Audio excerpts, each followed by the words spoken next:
Bom, graças a Deus, irmãos, estamos aqui na nossa aula de Escola Bíblica Dominical e a lição de número 8, Paulo, o discipulador de vidas.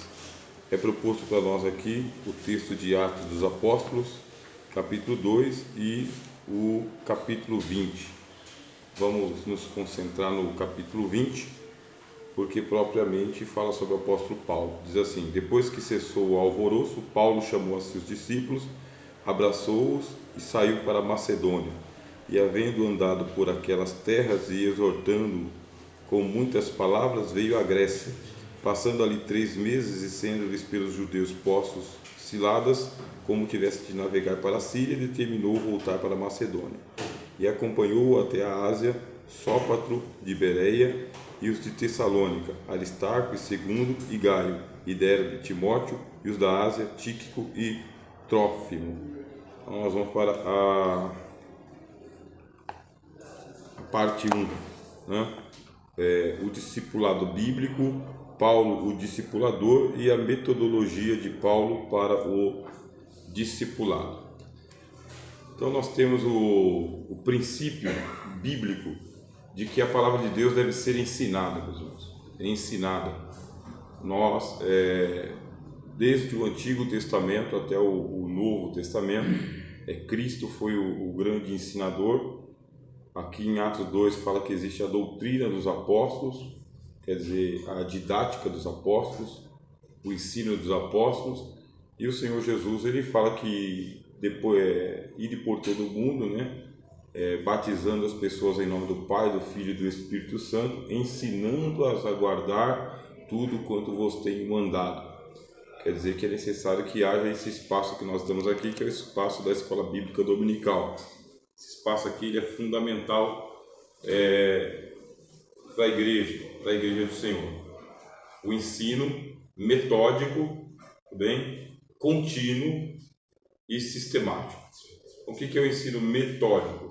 Tem que ter metodologia. Método significa caminho, tá bem? Caminho, e é um caminho que ele vai sendo palmilhado por metas. Meta quer dizer que ele vai avançando, vai me levando para além. Então, o ensino tem que ser metódico. Todo o bojo doutrinário do Evangelho, do Antigo e do Novo Testamento, todo o bojo doutrinário ele é muito difícil. Ele é muito amplo. Nós temos aqui o nosso livro sagrado, que é um livro que você tem aqui por baixo 100 pessoas envolvidas para escrever esse livro aqui.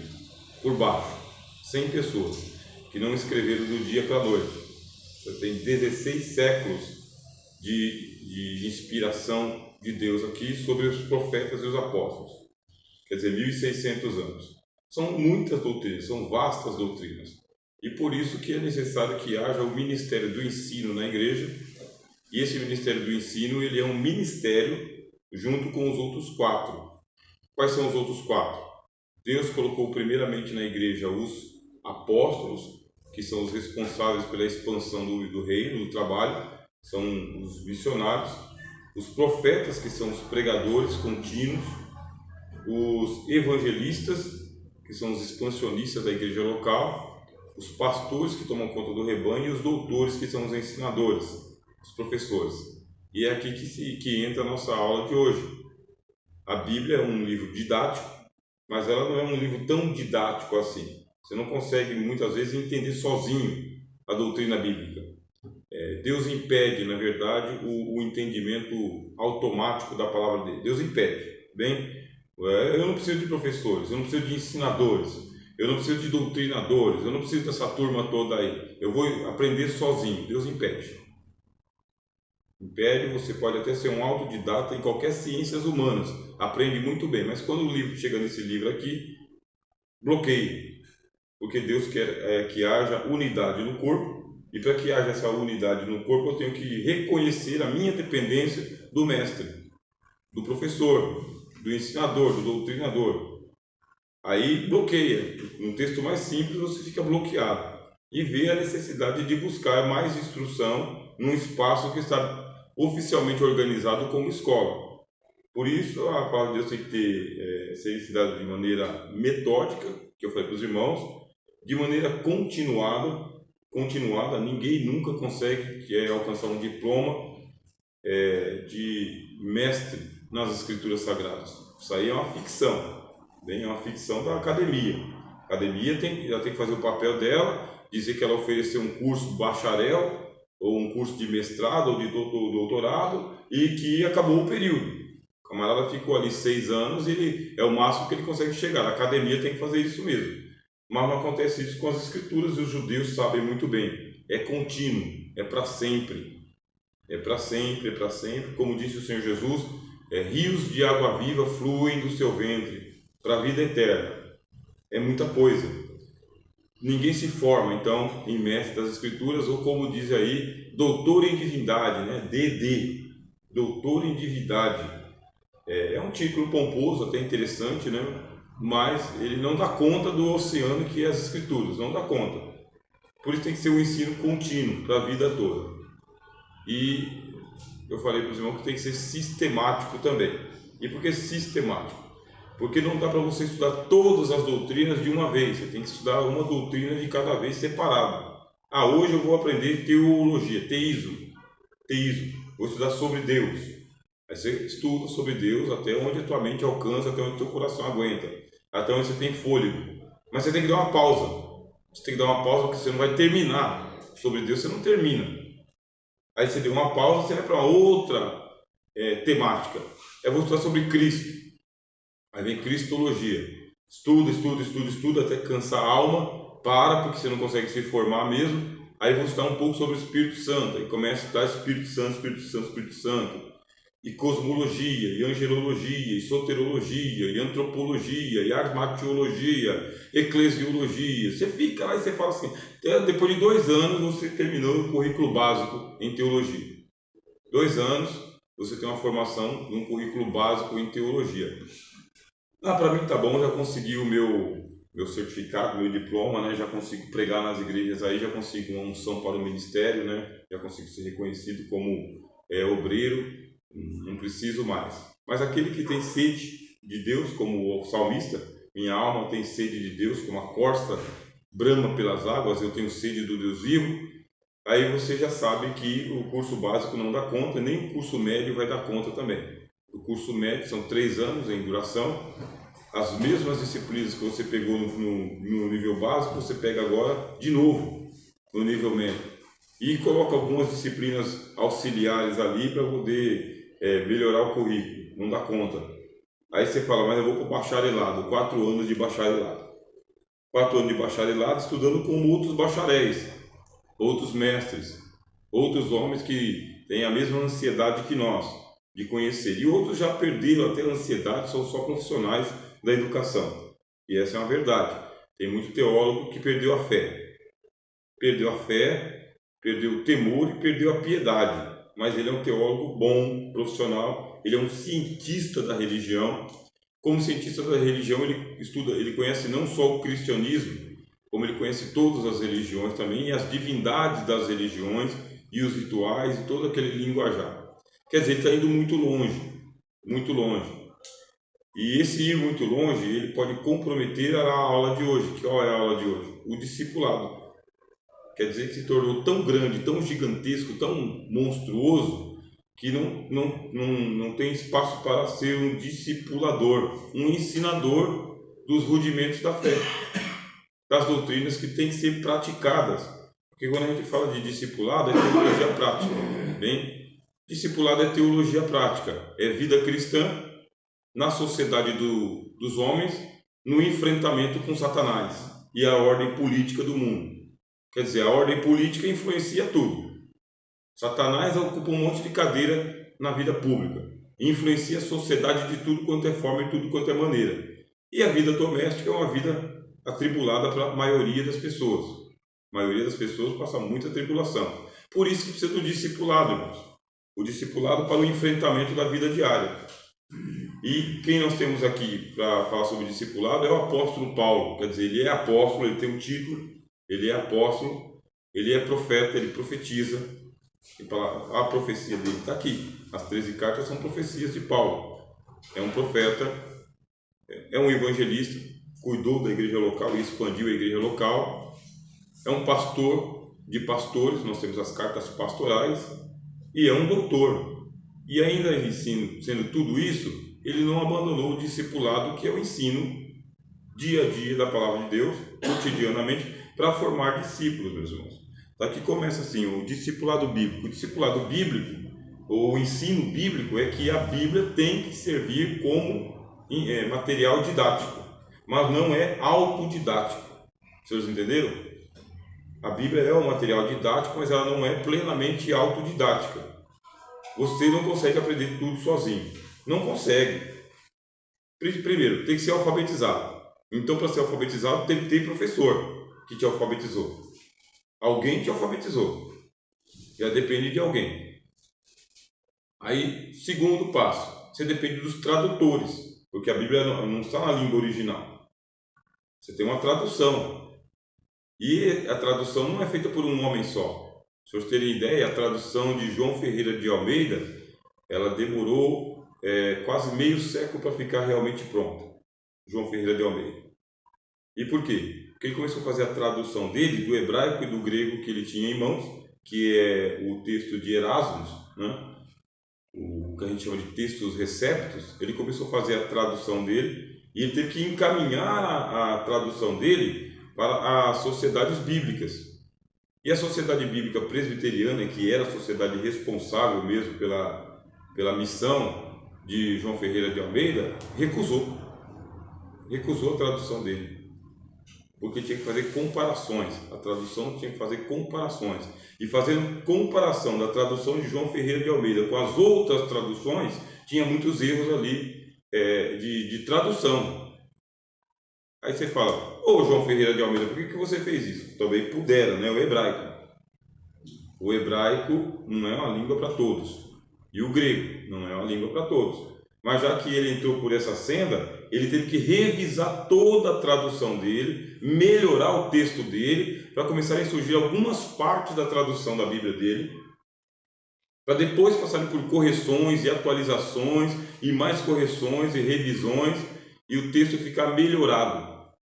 Quer dizer que aquele texto que saiu das mãos de João Ferreira de Almeida, foram encontrados ali mais de 8.000 erros de tradução. A palavra foi traduzida errada.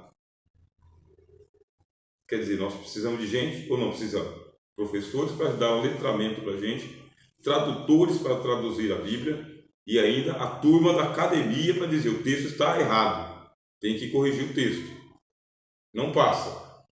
Ainda mais no tempo que a gente está vivendo aqui, a academia não deixa passar. Por isso que a gente tem que ter muita tradução. E depois de ter todos esses tradutores, a gente tem que ter uma casa publicadora que vai lá, seleciona as doutrinas, um comentarista que escreve. É muita gente envolvida no Ministério do Ensino, é muita gente envolvida.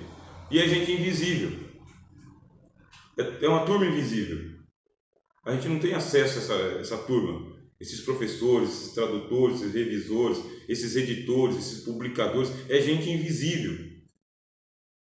Se aparece aí um grande pregador, você até conhece o nome dele. É um grande pregador, a mídia vai em cima, promove ele. Mas cadê o grande tradutor? Cadê o grande professor, o grande ensinador? É um pessoal invisível, um pessoal anônimo. Agora a gente já sabe que a Bíblia é um livro didático, mas não é um livro autodidático. Já sabemos que é um livro que ele foi estabelecido para o ensino, mas não é um ensino absoluto. É um ensino contínuo e sistemático, tema por tema, ponto por ponto e para sempre. Por isso que a escola dominical nunca forma ninguém. Entre esses aqui aparece o apóstolo Paulo, né? O apóstolo Paulo, como ele é da escola de, vocês não lembram? Léo. Então ele é da escola de Léo, e a escola de Léo é uma escola discipuladora. Eles têm o ideal do proselitismo, tá bem, meus irmãos? Proselitismo. A de Shammai não. A escola de Shammai ela é mais ortodoxa, mais voltada para o judeu, para o ensino do hebraico, para a formação do judeu dentro do judaísmo e não para a expansão do judaísmo. É bem ortodoxa a de Shammai. A de Léo não. A de Léo ela promove o proselitismo, quer dizer que o judaísmo tem que ser espalhado, e para o judaísmo ser espalhado ele precisa dos proselitistas, dos fariseus. Os fariseus que são aqueles que são separados para o ensino. E entre esses fariseus você vai ter o apóstolo Paulo, que tem formação farisaica de Léo, para fazer o proselitismo, que é a conversão dos pagãos ao judaísmo. Ser ensinador está na origem do apóstolo Paulo, está na natureza do apóstolo Paulo. Ser ensinador. É isso que ele faz. Ele procura ensinar o evangelho. A gente pega aqui o livro de Atos mesmo, capítulo 20, ele faz uma autodeclaração em Atos 20, que ele é o ensinador.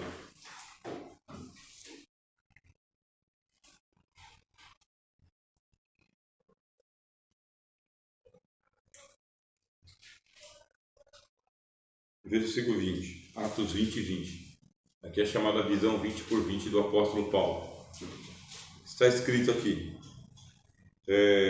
como nada que útil seja, deixei de vos anunciar, né? Anunciar é a pregação, tá? É querigma. Então tem uma palavra grega que é querigma, é proclamar. Eu chego aqui, eu faço uma proclamação, sem a gente ficar aqui cortando o assunto em temas. Eu faço uma proclamação geral. Pronto. Então Paulo fala que ele é um proclamador. Aí ele diz aqui: não deixei de vos proclamar e ensinar. Aí ensinar é didática, didascalos, tá? Didascalo é didática. Até no século II tinha um livrinho, os irmãos devem conhecer já esse livrinho, chamado Didaqué. Didaqué é a doutrina dos apóstolos, Didaqué, que é os rudimentos da fé, tudo que um novo convertido deveria saber antes de ir até o batismo, porque eles também, a partir de meados do século I até o século II para frente, começou a se fazer o preparo dos catecúmenos.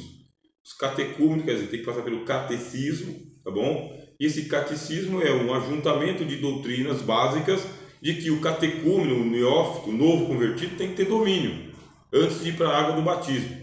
Preparava-se essa pessoa por um ano, meus irmãos, por um ano, porque o batismo ele tinha que ser ele era praticado de ano em ano, isso aí pelas grandes sedes, tá? Pelas grandes sedes.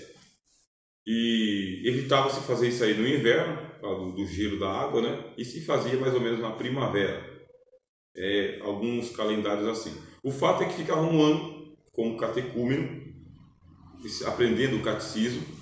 Depois de um ano, nesse catecismo eles aprendiam a Didaqué. Didaqué é esse livro, sabe? Dos ensinos dos apóstolos. O que os apóstolos ensinaram. E era para memorizar, tá? Era para memorizar, era para saber de cor. De cor significa decoração.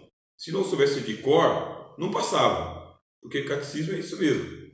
Perguntas e respostas, de cor. Você decorou? Decorou. Porque no tanque do batismo ele tinha que fazer a renúncia do pecado, do mundo e do diabo. Ele tinha que renunciar ao diabo e às obras de bruxaria do diabo. A igreja começou a tomar conta dessa questão do ensino muito cedo. Aqui está o apóstolo Paulo falando: eu, por nada que útil seja, não coloquei nada mais útil do que o ensino. Nada foi para mim mais útil, eu não coloquei maior utilidade em nada, a não ser proclamar e anunciar didática, né? E ensinar publicamente e pelas casas. Onde que eu monto uma escola? Onde tem gente. Tanto é que ele chegou numa cidade e ele alugou uma escola que é a escola de Tirano.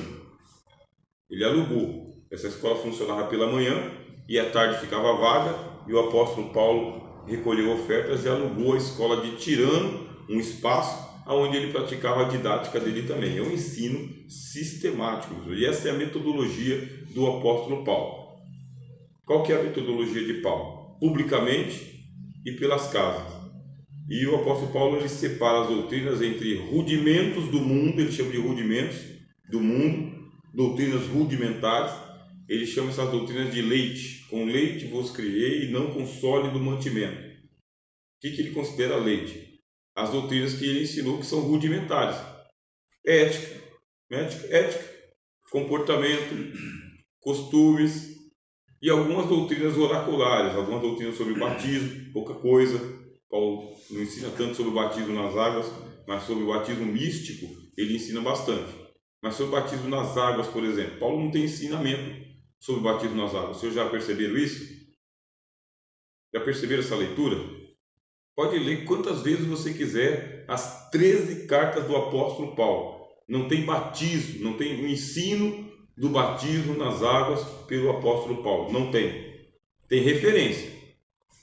Quando ele fala aos Coríntios, ele fala o seguinte: Cristo não me enviou a batizar, mas sim a evangelizar. Não batizei nenhum de vocês, a não ser a família de Estéfanas, porque não foi dado para ele a doutrina do batismo. Não foi. Quando ele chega em Éfeso, ele pergunta: em que vocês foram batizados? No batismo de João. Mas falta o ensino. Paulo não ensina nada sobre o batismo ali. Em verdade, João vos batizou para o arrependimento, mas agora nós estamos aqui pregando o Novo Testamento. E batizou e pôs as mãos e veio o Espírito Santo. Falta esse ensino de batismo nas águas do apóstolo Paulo. Falta. Tem referências, mas não tem ensino. É diferente do apóstolo Pedro. O apóstolo Pedro tem um ensino sobre batismo nas águas. Pedro ensina. Os evangelhos ensinam também. Mateus fala, Marcos fala e Lucas fala. E João fala também. Os 4 evangelhos falam sobre o batismo nas águas. O livro de Atos fala sobre o batismo nas águas. Mas nas doutrinas de Paulo falta o batismo. Opa, e aí? Por que falta o batismo? Paulo faz a distinção entre doutrina de leite, com leite vos criei, e sólido mantimento. Para quem que é o sólido mantimento? Vamos ler? 1 Coríntios capítulo 3. Aí o fórum já fica aberto para os irmãos comentarem. Quando os irmãos quiserem comentar, é só se manifestar. Tudo bem? Vamos lá. 1 Coríntios capítulo 3.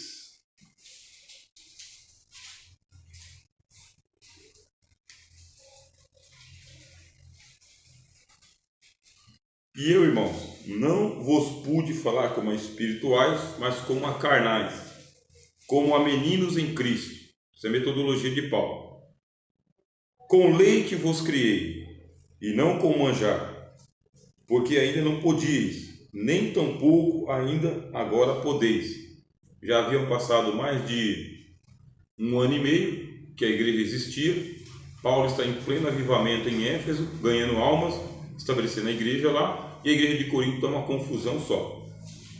Aí ele fala: agora nesse momento eu também não posso parar tudo aqui para poder ensinar nada para vocês, porque vocês não podiam antes e não podem agora. A minha diz aqui manjar. E por quê? Porque ainda sois carnais. Então quem é carnal precisa receber qual tipo de doutrina? Leite. Quem ainda tem embates com a sua carnalidade, leite. Não adianta. Por quê? Ainda sois carnais. Pois havendo entre vós inveja, aqui está a carnalidade. Tem inveja? É carnal. Contendas e dissensões? É carnal. Não sois porventura carnais e não andais segundo os homens? Estão disputando lugar aí no púlpito? Quer dizer que estão disputando por quê? Um dia desse um irmão me tirou da minha cadeira, vocês acreditam? Aqui. O senhor viu? Quem viu? Eu cheguei, né? Ele tinha saído, levantou e foi lá conversar com o pastor. Aí, nesse meio tempo que ele estava conversando com o pastor, resolvendo os problemas dele, eu cheguei, estava a cadeira vazia, aí cheguei, estou lá orando, aí ele chegou e bateu no meu ombro: ô irmão, meu lugar, irmão, aqui é meu lugar. Ele esperou nem dizer o amém.